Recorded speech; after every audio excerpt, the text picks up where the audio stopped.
Welcome to another episode of Get Wisdom. I'm Brian Kelly, along with Carl Mollison, founder and director of the Get Wisdom Project. This week, we're going to continue with a series we've begun in some of these shows where we'll highlight a particular channeling that Carl has done in the past that we actually have video for on getwisdom.com. Today, we're going to do Fred Rogers, the departed creator of Mr. Rogers' Neighborhood. You know, I remember seeing Mr. Rogers when I was a kid. I was probably about 3 years too old for him at the time. So I certainly saw lots of episodes, channel surfing back in the days when we had like 8 channels available. And you're searching around for your cartoons that you want to watch as a kid, and you come across him. And again, it's probably about 3 years too old, so I probably didn't appreciate it as much as the young kids would. But since then, I've certainly grown in my appreciation for him tremendously. Well, I can relate to that as well, because he was a little bit after my time as a child, and I was aware of him as an adult, of course. And I always appreciated him more about his music and didn't pay that much attention to his messages and so on. But as part of my spiritual growth and awakening, I've come to really appreciate people like him. And there was a recent documentary about his life that moved me greatly, and we channeled him as one of the people we've gone to speak with in the light. And the thing to keep in mind here is you listen to his answers to our questions, is that the beings in the light, when we channel them, are with Creator. They're with the Almighty, and they speak for the Almighty when they answer. That's the way it works. There is a divine realm, and it's run by the deity, and everyone is in harmony. Each has their individual personalities and makeup, but they're all working together, and it's quite unlike this place, where it's kind of a free-for-all in many respects. And they have a wisdom being in the light that they didn't have when they were down here. So it's not quite like listening to them as they were here. But if you're careful in the way that you listen with discernment, and especially if you're familiar with some of these people when they were alive, I have picked up personality nuance and said, oh, that's definitely Fred Rogers, or that's definitely Whoopi Goldberg, or others that you've channeled. Mind escaped me for a second there. But Robin Williams, you could, every now and then a little thing would come out. You say, wow, that just pegs it, So I anticipate this is going to be a very, very interesting show. We should get on with it. We've got a lot of material to cover, Carl. Yes, well, let's go. You asked, or the question was asked of Fred Rogers and the light. On your programs, you always emphasize recognizing and understanding feelings as much as teaching facts about the world. What can you tell us from a divine perspective about how to best foster child development and education of the young? All right, and this is Fred Rogers' words, speaking from the heavenly realm. The ideal educational scheme and structure is so far removed from what exists in today's world you inhabit that it would be quite difficult to convey to you in ways you can comprehend. We do not exaggerate in this, and this is not meant to belittle or criticize. Everyone must deal with their circumstances, whatever they are faced with, wherever they find themselves. This is your dilemma and opportunity as well, because in the learning to improve things, you will learn the answer to this question as well. The learning needed to solve your problems as human beings is the very learning that will teach you how to behave towards others and how to enlighten them and raise them up as well. It will not be done through force. It will not be done through manipulation. It will not be done through threat, through punishment, through any casting of aspersions, judgment of any kind. So the first thing we would say in a general sense is that children are built to learn. It is who they are, how they function, and the energy they bring forth from their very soul. They come from an exalted existence in an exalted realm and find themselves naked and vulnerable and impaired right from the beginning of life. The yearning to get back to that level of capability is very strong within each person. That is sufficient motivation to do anything if it is not squelch. There needs to be an environment where the inner drive and inner passion and inner curiosity and exploration can be supported and encouraged, not questioned, criticized, and constrained. We would see an active, vibrant, ongoing interplay of many beings at once, interacting with one another from moment to moment in almost random seeming ways, but ways done to test, to check, to explore, to probe, to share, and to gain something different by way of contrast. This is a completely nonlinear experience and would be foreign entirely to most educational settings or programs.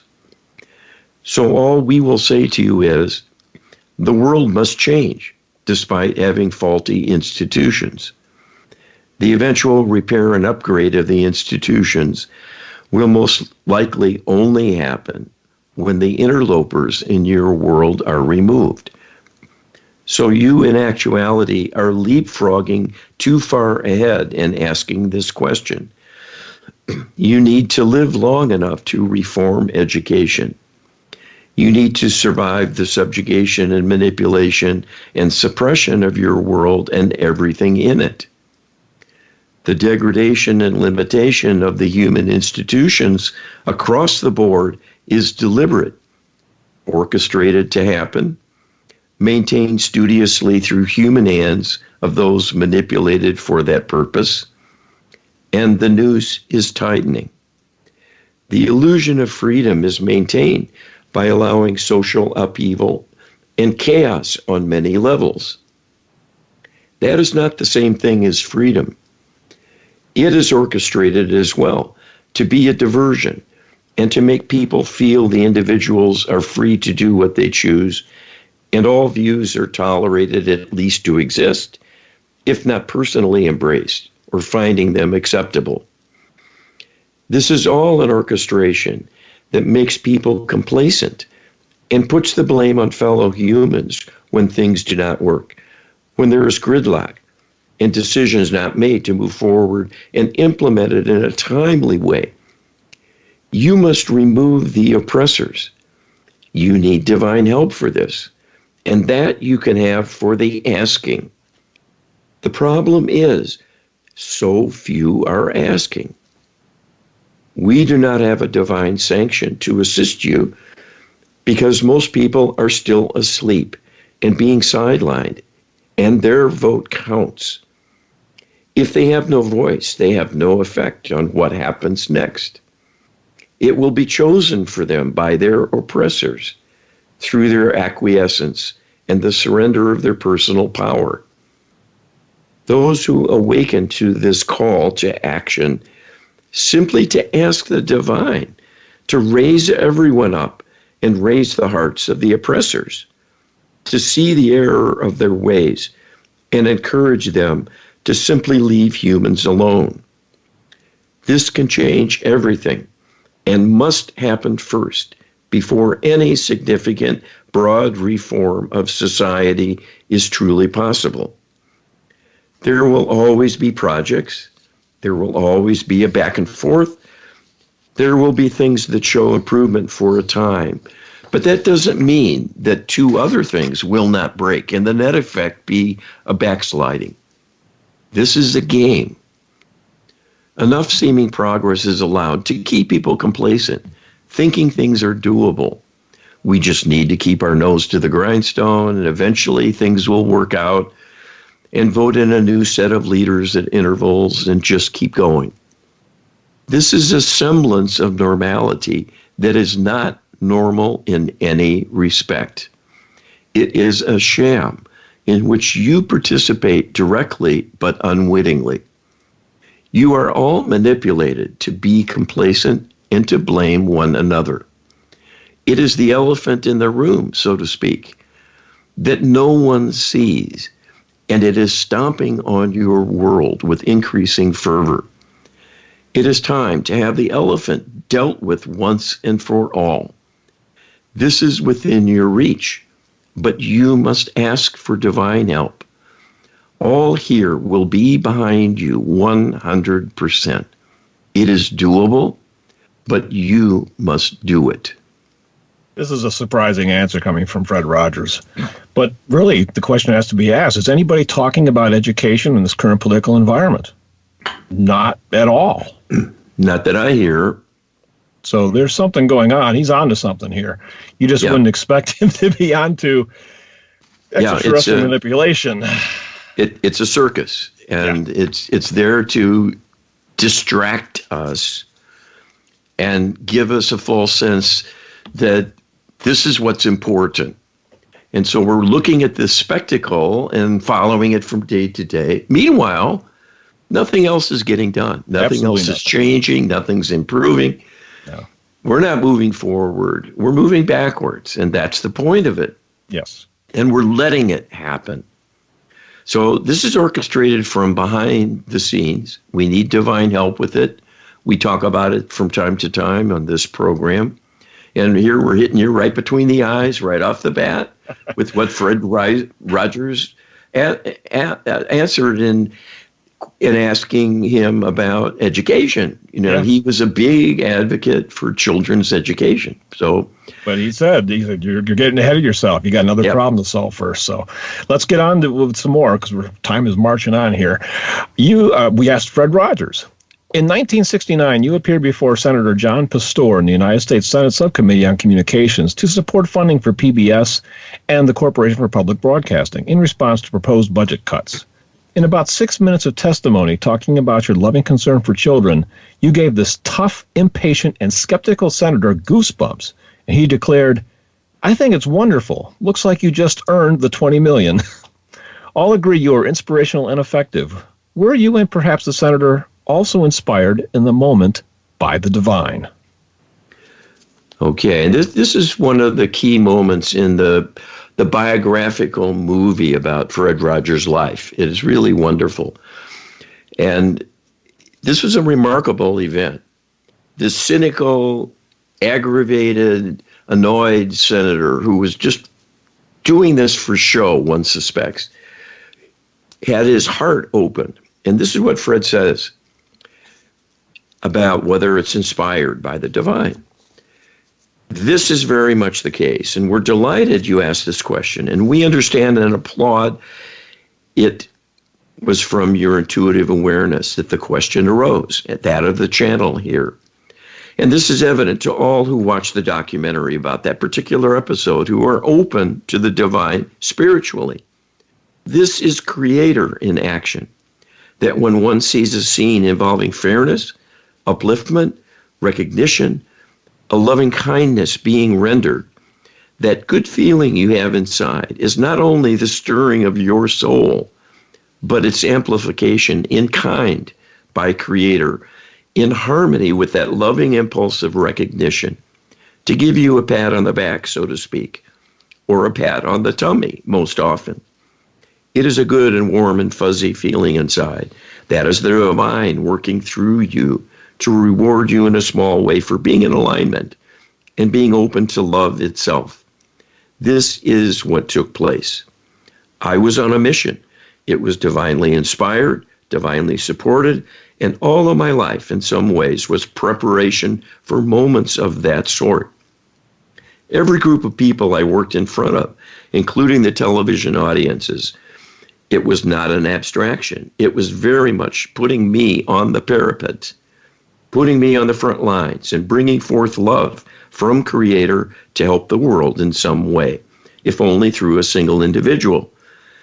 When I spoke what I did, it was based on my experience, my learning, what I was doing professionally, the makeup of my program, which I described, and the lyrics of a song I wrote as an example of reaching out to the young with a message to help them and give them their due, and how this could be an inspiration and a benefit that could carry forward. But that impulse, because of its nature, being in divine alignment, brought Creator along with it. Creator was with me, helping me along, increasing the energy and its intensity and focus and the choice of words I used, increasing the wisdom behind the speech that I gave. And at the same time as the dear senator wanting to sort through and perhaps make a tough decision, but wanting to be practical and having primarily political considerations in the moment, for after all, that was his role, began to soften because he saw I was genuine. And he started to think about children, how they might respond to those words. And in thinking of the possibility, he opened his heart, much as a child has an open heart, and the words began to touch him. As that started, Creator went into him and raised him up much further. Not manipulating, not controlling, but encouraging, offering an even greater degree of love, which he embraced. This is how Creator works. It is an offering of love, not an imposition of love. When people see it, they usually recognize it and its value, and it will begin to influence them for the better. This is nothing different than opening to a glorious sunny morning when the air is fresh and the flowers are glistening and the leaves covered with the dew and sparkling in the morning light, and the birds are singing in the trees, and a gentle breeze connects you with every bit of it. That too is Creator in action, once removed but dynamically present as energy. And the feeling you have inside can be amplified by Creator as well if you stop for a moment and take it all in. This is the power of Creator, to change minds and hearts, but usually is acting through us as the soldiers on the ground, the boots on the ground, advancing forward and carrying that message, that banner of divine truth. Powerful stuff, Carl. Well, this was a man on a mission and was divinely supported. And this is a very important insight and window into what actually happens in human life. God is inside of you. It says this in the scriptures. Participating in your life mostly as an observer because you're not in a partnership. Yes. You're closing yourself off. And you can be open, you can be inviting, and you can be in harmony and welcoming active participation through requesting it in a prayerful fashion. Yes. Well, we're on the end of this first segment, Carl. We'll be right back right after this. Welcome back to the second segment of Get Wisdom. We are sharing the wisdom learned from Fred Rogers of Mr. Rogers' Neighborhood, the educator and television personality that is so familiar to many of us that are getting a little bit up there in age, Carl. Yeah, unfortunately. It's just part of life, part of the cycle. It is. We got a lot to cover for the remainder of the show. Fred had a lot to say, so let's get on with it. We asked Fred, you have told others that you saw the potential of the medium of television to be a tremendous tool for helping children, but were appalled by what you termed as the bombardment of existing children's programming. What harm does this do? All right, and this is what Fred tells us. There is a very extreme level of exploitation of the young. This often has a surface motivation of financial greed. The corporate greed to sell products for children, foods for children, and the franchising of all kinds of media, whether television programs, music, theme parks, character exploits, or motion pictures. There is often a dark overlay of excess that has a sinister component. It is not that the world consists only of sweetness and light. A steady diet of that could become quite dull indeed. There is always an encounter with problems in every life. There are many, many ways that can be depicted. It can be depicted as a problem to be solved and solutions found with a return to balance and harmony once again, to the delight of all and to the upliftment of those facing the adversity and finding a path that's successful and then that's serving as a model for others. This is a typical broad theme in many motion pictures. The fact that it is done with particular savagery, with displays of depravity, displays of mental imbalance, the denigration of human beings for all sorts of reasons, and the creation of excitement surrounding illegal activities, theft, drug taking, exploitation, and manipulation of others to gain power, and then to view that as some kind of standard a role model to follow. This is a distortion of morality, pure and simple, and it is standard practice done across the board.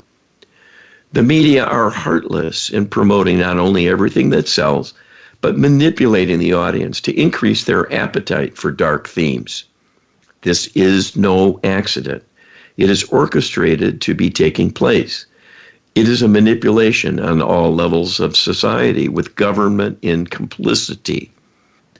There used to be standards for daytime programming to protect the young from witnessing scenes of violence or sexual content beyond their tender years. And as these things have fallen away, there is a lowering of the bar when all are exposed to the darkest of human endeavors. And with the advent of ready internet access, this was never truer than today. This cheapens life and is undermining young people at an alarming rate. This is not about religious dogma and religious perspectives of prudery and censorship in obedience to some divine decree, ill-defined and categorical.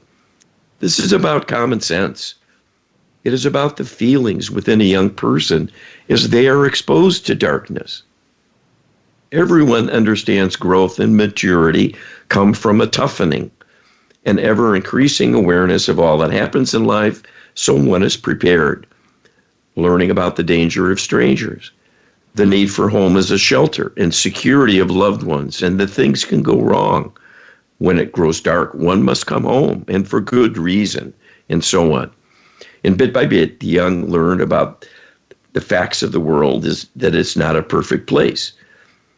But to put the imperfections on the front burner for all to see again and again and again in a steady diet of mayhem, murder, torture, and worse is the height of folly, because it changes the thinking and changes the inner perspectives of all who view such material. The divine level finds such things virtually unthinkable. A light being will not conceive of causing harm to someone because they know the very idea of it is ill-fated. You cannot harm another person without harming oneself. And so the light being sees this very, very clearly and has no impulse whatsoever to head in that direction, to think ill of someone, because that very thought takes them away from divine alignment. To show an imperfect world and to intensify it, to magnify it, ramp it up with special effects and overpowering soundtrack, and the trappings of wealth and other enticements,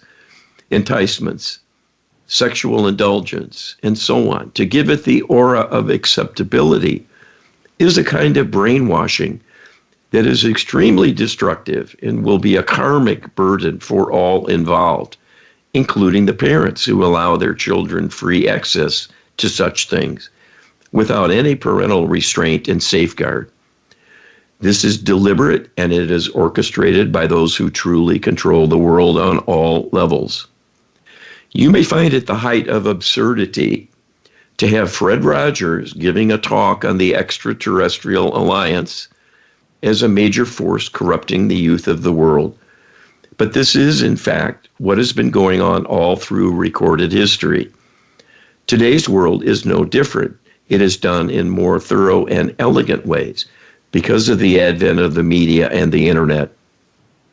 The deluge of negative programming is relentless and increasing with less and less regard to the consequences. There used to be a robust debate about the dangers of video games where children were actively participating, not passively watching a motion picture, but actively participating in acts of depravity and taking on the role provided by the game, which all too frequently involved killing, using weapons to blow things up, to destroy, and to kill an opponent.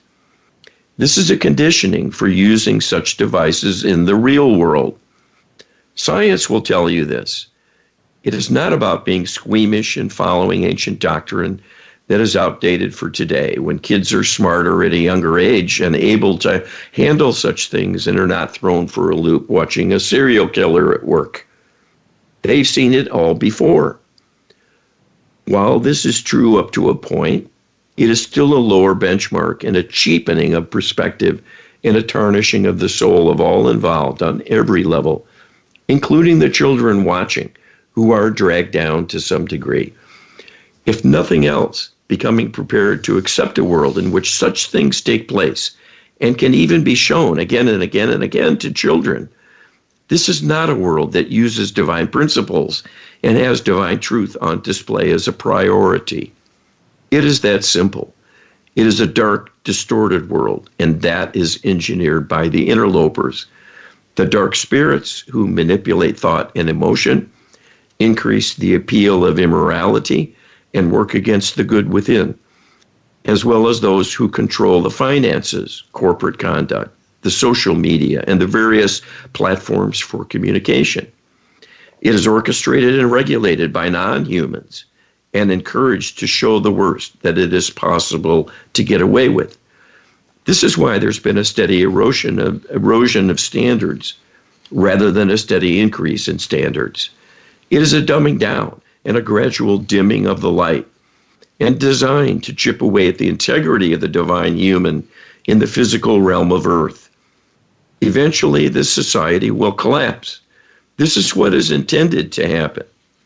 You are watching disaster in the making. It is only because it is slow that you do not see this. But that is the trajectory, and that is the ultimate destination.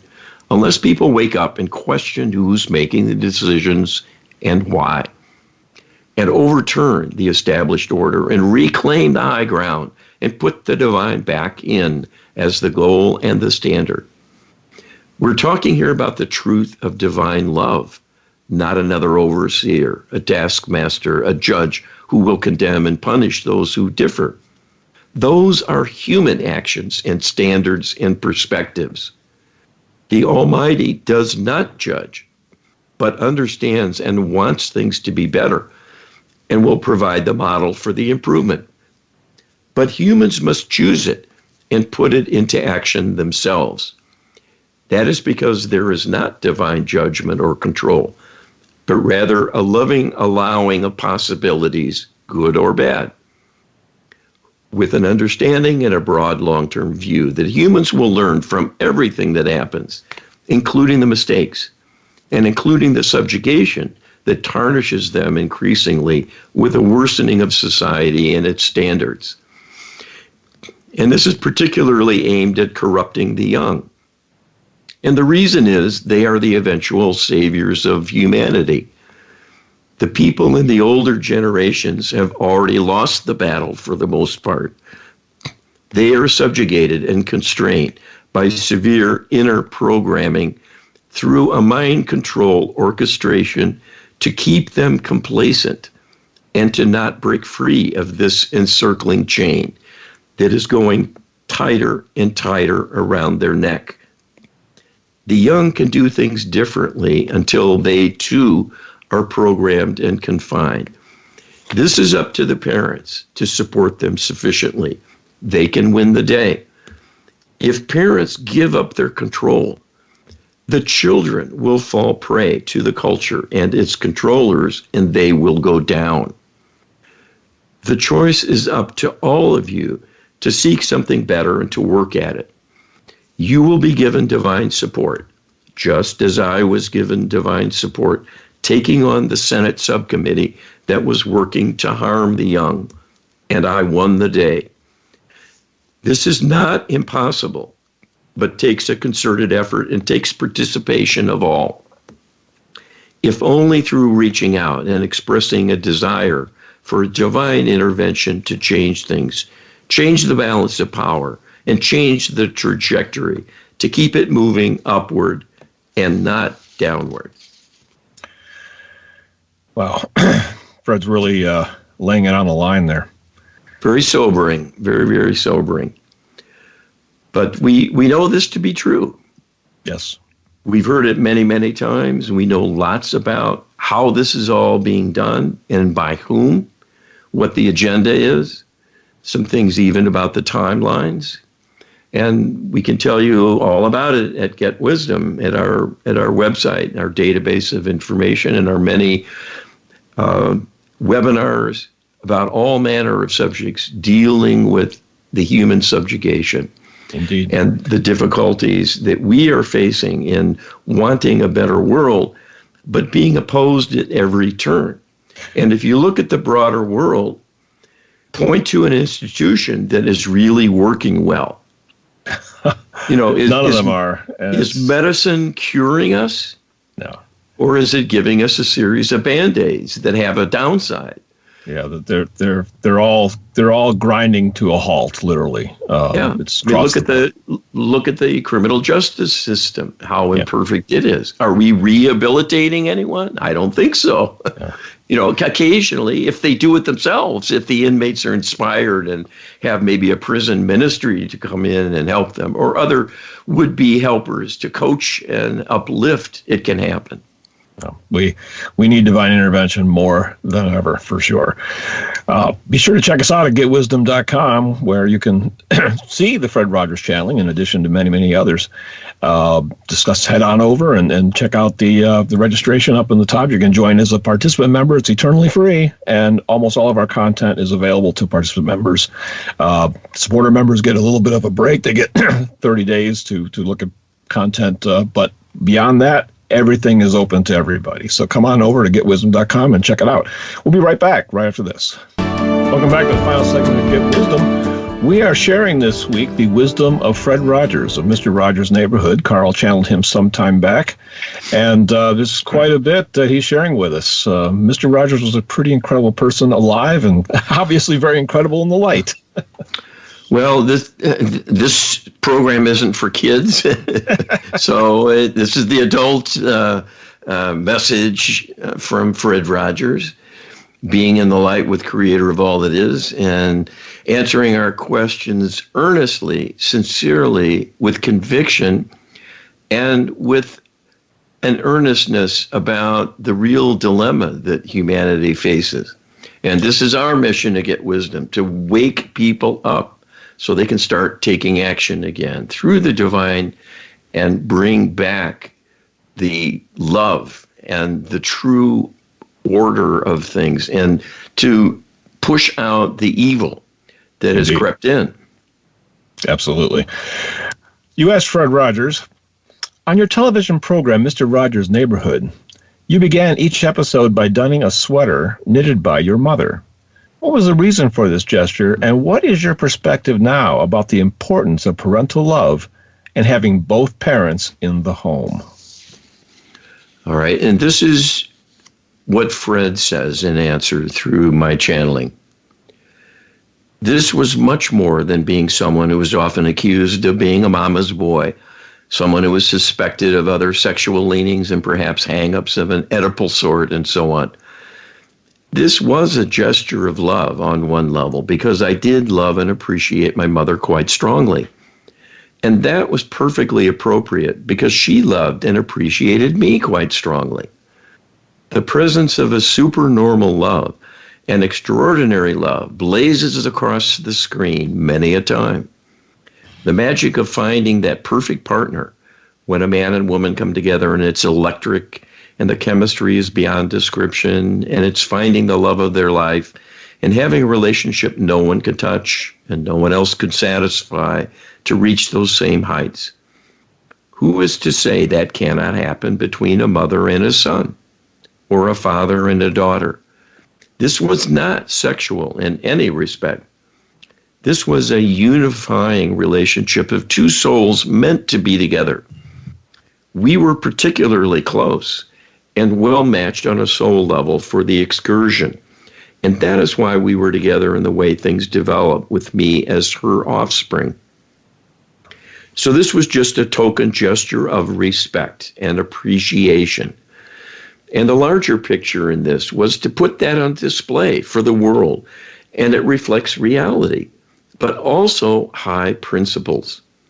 It is a reflection of one of the 10 Commandments, to honor thy father and mother. It is in divine alignment to pay respects to one's elders who sacrificed to bring you into the world and raise you. When this is done through love, the love is returned.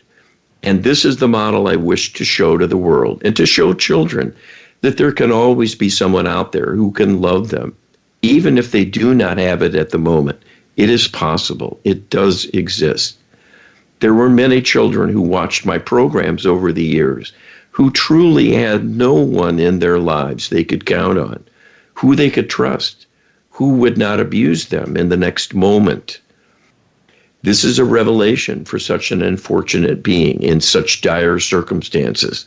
To see someone gentle, kind, sharing a love gesture, and treating them as an equal, not in all respects, but in the ways that count.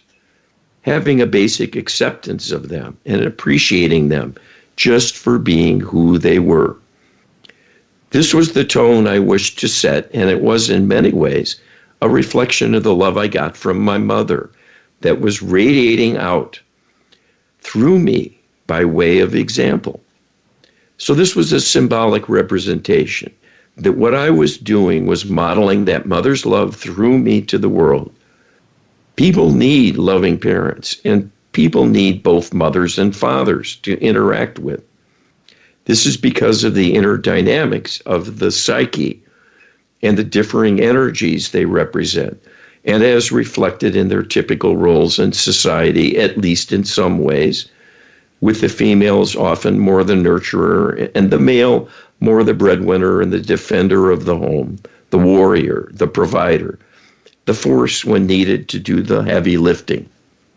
That is relative, and this would be viewed, this simple statement, as sexist by many, but we are speaking here of cultural tradition thus far. Things will not stray too much from this paradigm because Creator's plan is for that particular division of duties. It is built into the soul of the being and where they spring from and what their innate strengths truly are. Either gender can adopt any of those roles and excel.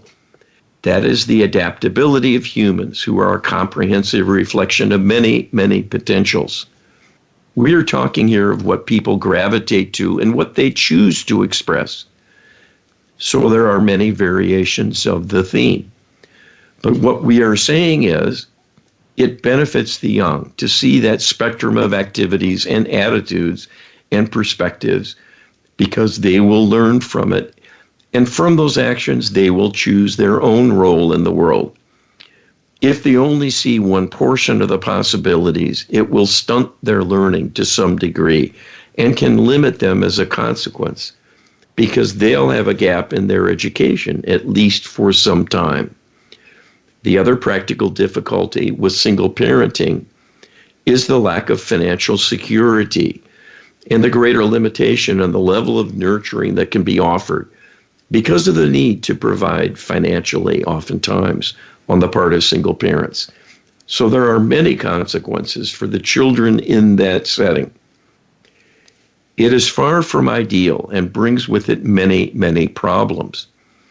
The lack of healthy male role models is the greatest scourge in American society in particular. And it follows from the problem with crime and drug use and so on. So we do not wish to venture into politics. But what we are pointing out is that a family, by definition, has multiple members. And it is intended to be this way. And the more adult role models who are healthy and centered and happy individuals, the more opportunities the young have to see what is on the menu and to make wise choices. You can be an inspiration for the children around you, or you can be a source of limitation and discouragement. The choice is always there, and the children are always watching. This is a powerful message on roles. I was reminded of roles this morning. I was watching the news, and they had a segment where they were showing Christmas gifts that you could get. And they had Christmas gifts for him and Christmas gifts for her. And the for her had children's gifts included with them. And it was quite obvious the men just got all over the guy gifts, and then the women just oohed and ahed over all the, the female gifts. And there wasn't much cross-pollination of the two. This is built in, this is baked into the cake. Well, and it flows from the impulse to nurture. Yes. That is a soul attribute and a soul characteristic. And it is part of the gender association, but it goes much deeper. And so it's not just simply what genitalia you have at birth.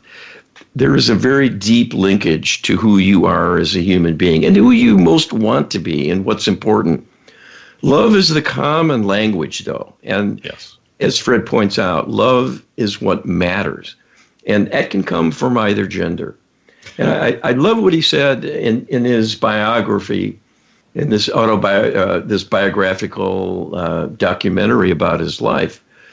He was giving a talk, I believe, to a university and talking about the young. And he said to them, everyone has someone who smiles them into smiling, yes, who laughs them into laughing, who talks them into talking, and loves them into loving.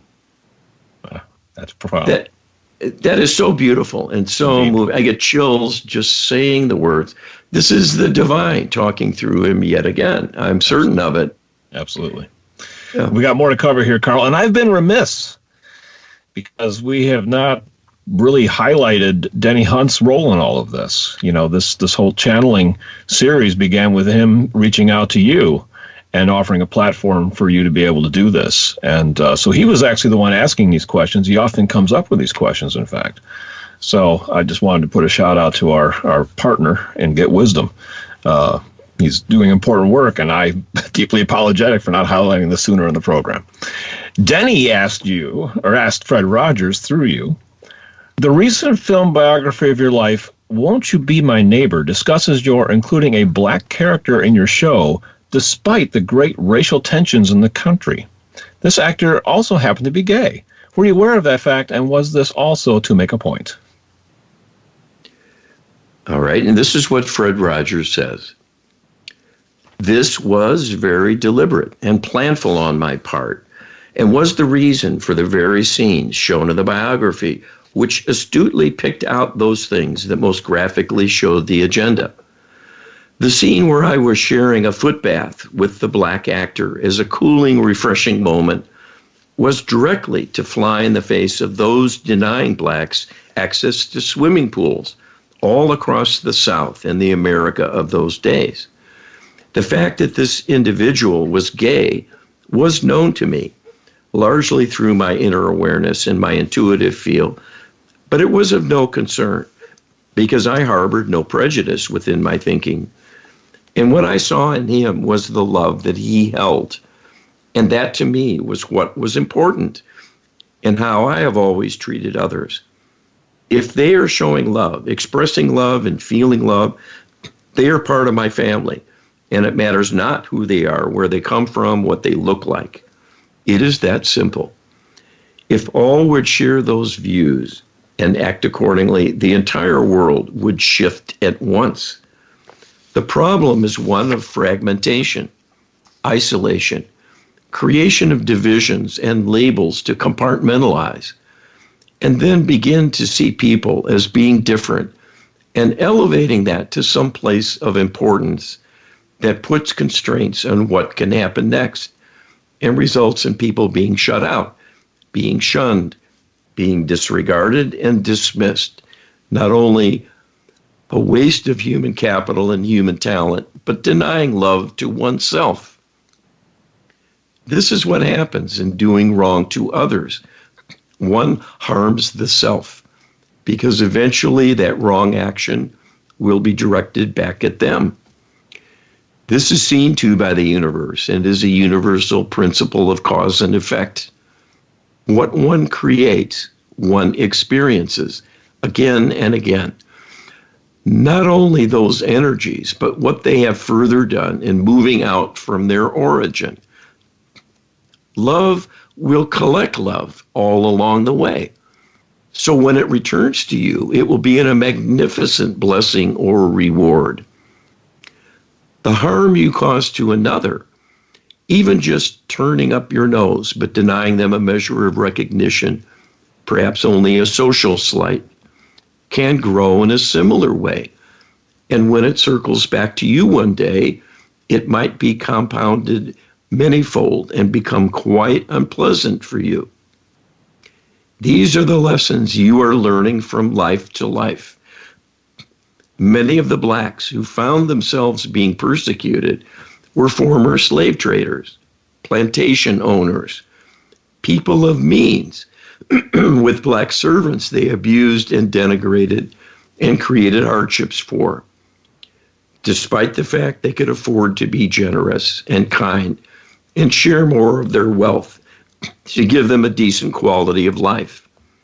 And then one day came back into a life and the shoe was on the other foot and they were a slave. This is the law of karma in action. And it is the reason everyone needs to pay attention to the choices one makes and think about their potential consequences. If you were living in the other person's shoes, would you want to be treated the way you are contemplating in dealing with a person? I guarantee you, you will be that person one day, in effect, with similar circumstances and opportunities in front of you, but maybe on the receiving end. Think wisely and well, and spread love in all you do. This is the message of the divine. It works and is highly effective and brings more power to you than you can imagine. You can move mountains. You can move a house of Congress. You can cause armies to stand down, and you can save yourself. All are choices. All require action. If you act through love, you will have the divine on your side, and you will be walking with the true giants, and you will be successful. You know, we could really use a lot more Fred Rogers around today, especially in Congress, as he mentions that at the last sentence there. I don't see a lot of love in government. No, there's not a lot of love. It's not on display. That's for darn sure. There's not a lot of quarter given. And the standards that are now people are supposed to hold to are darn near impossible to hold to on either side. You know, there's no compromise. Where's the compromise anymore? And where's the truth? Where's the divine truth in any of this that's going on today? Well, and that's evidence on its face that it's being orchestrated by the darkness. Yes, and something not has to account for all this. It's not coming in partnership with the divine in any respect, on any level. Right. And I would point out, how can so many people be in such tight agreement and yet diametrically opposed, almost split down the middle 50-50? You know, the Republicans are in more agreement than ever, and the Democrats are in more agreement than ever. We've never seen this amount of consensus, and yet the two sides are as far apart as ever. That has to strike you as strange. That has to strike you as not normal. Something's going on. Well, and we know what it is. It is an orchestration by the extraterrestrial alliance, using the age-old principle of divide and conquer. Indeed. Just to keep conquered, keep divided. And they do it over and over and over again, fanning the flames of racism, national differences, ethnic differences, cultural differences, and on and on and on. Yes, and we really should be talking about what binds us together and not what separates us, but it seems like that separation is what is on the menu these days. Check us out at getwisdom.com, and indeed check out our Lightworker Healing Protocol, which we didn't discuss much today, but it's very, very important, and it is the key to healing all of this. Yep, so it can bring love in. It can bring love in for everyone. Absolutely. Get us at getwisdom.com/LHP. You can download our ebook, and that will describe it in greater detail. Carl, we're out of time. Fred Rogers had a lot to say. I think it was a good show to pick for this one. All right. Well, thanks for listening, and be well. See you next week.